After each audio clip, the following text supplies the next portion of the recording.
Question number 9, आपके पास बेटा figure given है, इसमें दो पैलोग्राम्स गिवन है, RISK पैलोग्राम नंबर 1 RISK और पैलोग्राम नंबर 2 है SLUE EULC, ये वाली। ठीक है, तो हमने बाकी के रिमेनिंग एंगल्स सारे के सारे फाइंड करने हैं और x की वैल्यू फाइंड करनी है।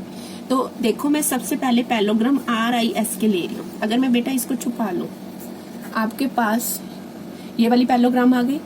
इस पैलोग्राम में आप देखोगे, अगर मैं इसको, ये देखो, अगर मैं इस पैलोग्राम को छुपा लूं तो देखो ये आपके पास RIS के पैलोग्राम है। अगर K 120 है तो I की वैल्यू कितनी होगी, ये भी 120 डिग्री होगी, ऑपोजिट एंगल्स पैलोग्राम के।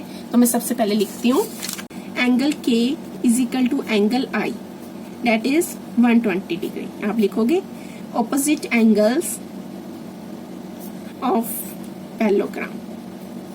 ठीक है, अब उसके बाद आप लिखोगे, अब ये देखो अगर I की वैल्यू 120 है तो S की वैल्यू कितनी होगी।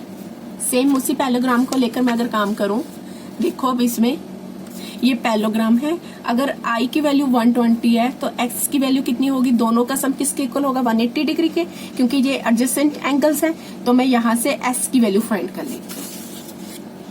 तो आप लिखोगे angle I plus angle S is equal to 180 degree. Adjacent angles are supplementary.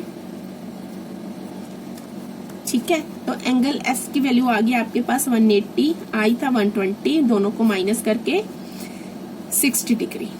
ठीक है, अब आपके पास S की वैल्यू भी आ गई 60 डिग्री। क्लियर।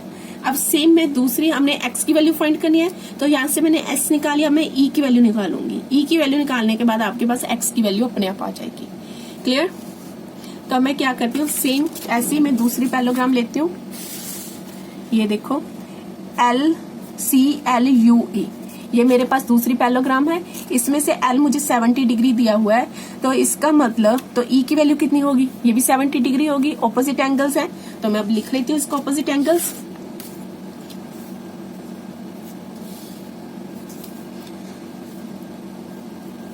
सबसे पहले लिखती हूँ in parallelogram CLUE angle L is equal to angle E 70 degree.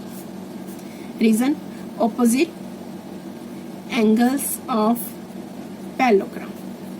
ठीक है, अब हमारे पास E की वैल्यू भी आ गई, S की भी आ गई, तो X की कैसे निकाल लेंगे। यहाँ पे मैं O पॉइंट ले लेती हूँ।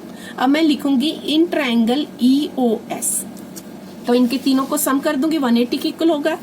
In triangle EOS angle E plus angle S plus angle X कितने डिग्री के इक्वल हो गए, 180 डिग्री के। Angle sum property. ठीक है, तो E की वैल्यू मैंने निकाली थी 70 डिग्री, S की वैल्यू निकाली थी 60।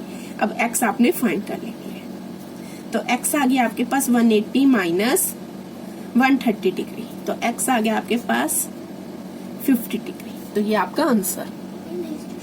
क्वेश्चन नंबर 10, हमें एक फिगर गिवन है, क्वाड्रिलेटर गिवन है, इसके दो एंगल्स भी फाइंड दिए हुए हैं हमें। जैसे एंगल L हमें 80 डिग्री दिया है, तो एंगल M हमें 100 डिग्री दिए। तो शो करना है कि क्या ये जो क्वाड्रिलेटर है ट्रेपेजियम है।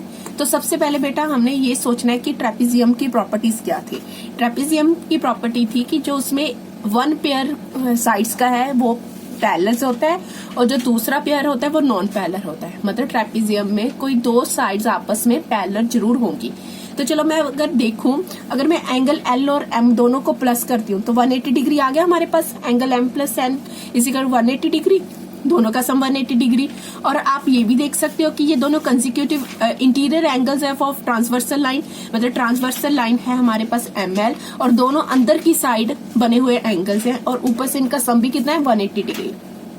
तो इसका मतलब कि जो NM और KL है वो जरूर पैरेलल होंगी, क्योंकि दो पैरेलल लाइंस, अगर एक ट्रांसवर्सल लाइन है साथ में, तो ये अंदर के एंगल्स का जब सम 180 डिग्री होता है तो वो लाइंस हमेशा पैरेलल होती है। इसका मतलब MN पैरेलल टू KL है। ठीक है, तो इसको कैसे लिख सकते हैं, since these are consecutive interior angles of transversal ML। ठीक, therefore KL is parallel to NM since it has one pair of opposite sides parallel। तो इस क्वाड्रिलेटर का जो एक पेयर है वो पैरेलल साइड्स होगी, KL और NM आपकी पैरेलल्स होगी। तो दूसरा के बारे में हमने कोई बात ही नहीं करनी। तो एक साइड हमने शो कर दी कि पैरेलल है, तो ट्रेपेजियम की जो वन पेयर होता है वो भी पैरेलल होता है। तो इसका मतलब KLMN is trapezium. Number question 11, हमें AB parallel to DC given है। AB parallel to DC given है, तो मेजरमेंट हमने क्या फाइंड करनी है, एंगल C फाइंड करना है हमने। ठीक है बेटा, बहुत इजी क्वेश्चन है। देखो जब हमारे पास AB parallel to DC given है तो BC क्या होगी, हमारी ट्रांसवर्सल लाइन। तो हम इसको पहले लिख लेंगे, BC हमारी ट्रांसवर्सल लाइन हो गई। तो हमें पता है कि एंगल B और एंगल C का सम कितना होगा, 180 डिग्री। तो मैं यहाँ पे लिख लूंगी angle C plus angle B is equal to 180 degree. तो एंगल C की वैल्यू आ गई हमारे पास 180 माइनस 120 डिग्री। तो यहाँ पे मैं रीजन क्या दूं, adjacent angles of parallelogram are supplementary। ठीक है, रीजन देना जरूरी है। तो एंगल C हमारा आ गया 60 डिग्री। तो एंगल C की वैल्यू आ गई 60 डिग्री। तो ये आपका आंसर है। क्वेश्चन नंबर 12, हमारे पास एक क्वाड्रिलेटर गिवन है SPQR। ठीक है, तो इसमें से हमने एक एंगल P और एक एंगल S फाइंड करना है। तो देखो बेटा हमारे पास गिवन है SP पैरेलल टू RQ है। अगर मैं PQ को ट्रांसवर्सल लाइन ले लूं, देखो ये दोनों पैरेलल लाइंस है, ये ट्रांसवर्सल लाइन है, तो ये दोनों एंगल्स हमारे पास इनका सम कितना होगा, 180 के इक्वल होगा। तो इससे मेरे पास एंगल P की वैल्यू फाइंड हो जाएगी। तो इसके लिए मैं सबसे पहले देखो सॉल्व कैसे करती हूँ।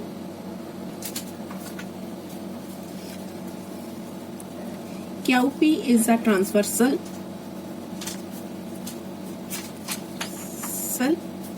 ठीक है। तो angle Q plus angle P is equal to 180 degree. इसका रीजन है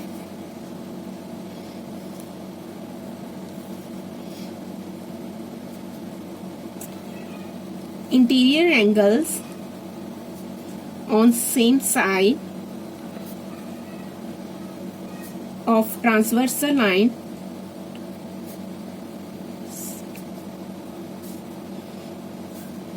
आर सप्लीमेंट्री। ठीक है, तो मेरे पास एंगल Q है 130 डिग्री और angle P as it is लिख लेंगे इज इक्वल टू 180 डिग्री। तो एंगल P की वैल्यू आ गई 180 minus 130 degree is equal to 50 degree. तो ये हमारे आ गया 50 डिग्री। एंगल R हमें 90 डिग्री गिवन है।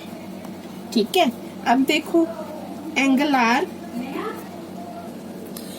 देखो बेटा एंगल R और एंगल S दोनों का सम कितना होगा, 180 डिग्री। इस पे भी स्वयं कौन सा रीजन हमारा लग जाएगा, RQ पैरेलल टू SP है और SR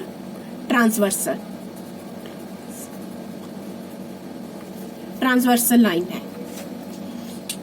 ठीक है, तो अब मैं इसमें से S की वैल्यू निकाल सकती हूँ। 180 माइनस R कितना था, 90 डिग्री। तो एंगल S कितना आ गया हमारे पास, 90 डिग्री। तो देखो शायद हमारे पास सारे फाइंड हो गए। एंगल S भी फाइंड हो गया, एंगल R हमारे पास गिवन था और एंगल P की वैल्यू मेरे पास आ गई 50 डिग्री। तो ये आपका आंसर आ